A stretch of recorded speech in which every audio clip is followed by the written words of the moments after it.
क्या सच में दुनिया के सबसे ताकतवर समुद्री रास्ते का खेल अब खत्म होने वाला है? क्या वो देश जो अब तक तेल के रास्ते पर राज करते थे अब वो सिर्फ देखते रह जाएंगे? क्या समुद्र की वो नसें जिन पर पूरी दुनिया की इकोनॉमी टिकी हुई थी अब बेकार होने वाली है? और सबसे बड़ा सवाल, क्या एक नया रास्ता पूरी ग्लोबल पावर को बदल रहा है? इन सभी सवालों के जवाब इस वीडियो में जानते हैं। समुद्र हमेशा शांत नहीं रहता, कभी कभी उनकी लहरों के नीचे ऐसी हलचल चल रही होती है जो पूरी दुनिया की दिशा बदल देती है। एक ऐसा ही खेल जिसमें बंदूकें कम और रास्ते ज्यादा मायने रखते हैं। आज पूरी दुनिया उसी मोड़ पर खड़ी है जहां एक पुराना रास्ता धीरे धीरे अपनी पकड़ खो रहा है और एक नया रास्ता चुपचाप अपनी ताकत बना रहा है। जो देश कभी समुद्री रास्तों पर राज करते थे आज वो बेचैन हैं, और जो देश पहले सिर्फ देखने वाले थे वो अब खेल के असली खिलाड़ी बन चुके हैं। पूरी बात क्या है इस वीडियो में विस्तार से समझते हैं, लेकिन उससे पहले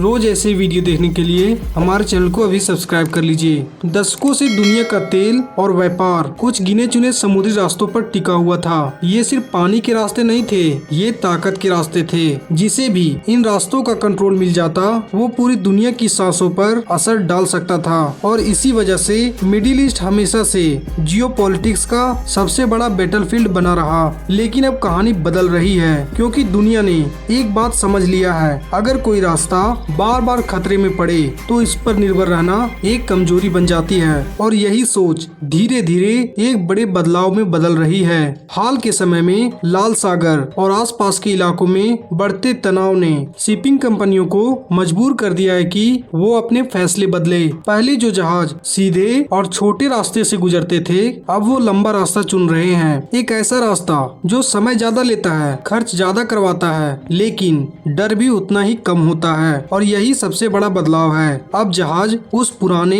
और लंबे समुद्री रास्ते की तरफ लौट रहे हैं जहाँ कोई एक देश हावी नहीं है, जहाँ किसी की बंदूक नहीं चलती, वहाँ सिर्फ समुद्र का नियम चलता है। ये फैसला अचानक नहीं लिया गया, बल्कि डर, दबाव और अनिश्चितता ने मिलकर इसको जन्म दिया है। जो देश पहले सोचते थे कि उनके पास दुनिया का नब्ज है, आज वो महसूस कर रहे हैं कि नब्ज उसके हाथों से फिसल रही है। क्योंकि जब भी कोई देश किसी रास्ते को अपनी ताकत मानता है तो बाकी दुनिया उसी रास्ते का विकल्प ढूंढना शुरू कर देती है। और यही जियोपॉलिटिक्स का सबसे बड़ा नियम है। यहाँ कोई भी ताकत परमानेंट नहीं होती, लेकिन इस बदलाव की कीमत भी छोटी नहीं है। लंबे रास्ते का मतलब ज्यादा फ्यूल, ज्यादा टाइम और ज्यादा खर्चा, जिसका असर पूरी दुनिया की इकोनॉमी पर पड़ता है। धीरे धीरे शिपिंग कॉस्ट बढ़ती है, फिर वही कॉस्ट प्रोडक्ट में जुड़ती है और अंत में महंगाई बनकर आम आदमी तक पहुंचती है। यानी ये सिर्फ देशों का खेल नहीं है, ये हर वो इंसान की कहानी है जो रोजमर्रा की चीजें खरीदता है। लेकिन सवाल ये है कि जब इतना नुकसान हो रहा है तो फिर दुनिया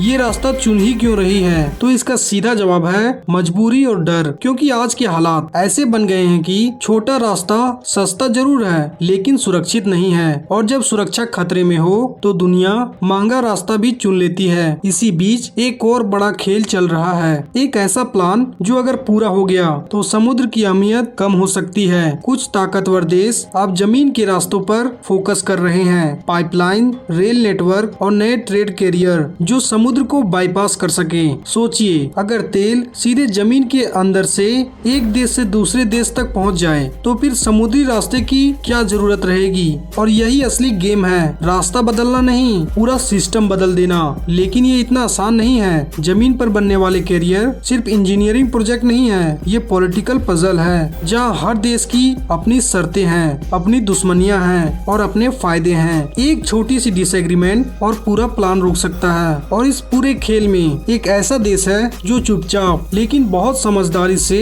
अपने कदम बढ़ा रहा है, वो देश है भारत। भारत की सबसे बड़ी मजबूरी उसकी सबसे बड़ी ताकत बन गई है, एनर्जी डिपेंडेंसी। क्योंकि भारत को तेल चाहिए और बहुत ज्यादा चाहिए, इसलिए भारत ने एक ही सोर्स पर भरोसा करना छोड़ दिया।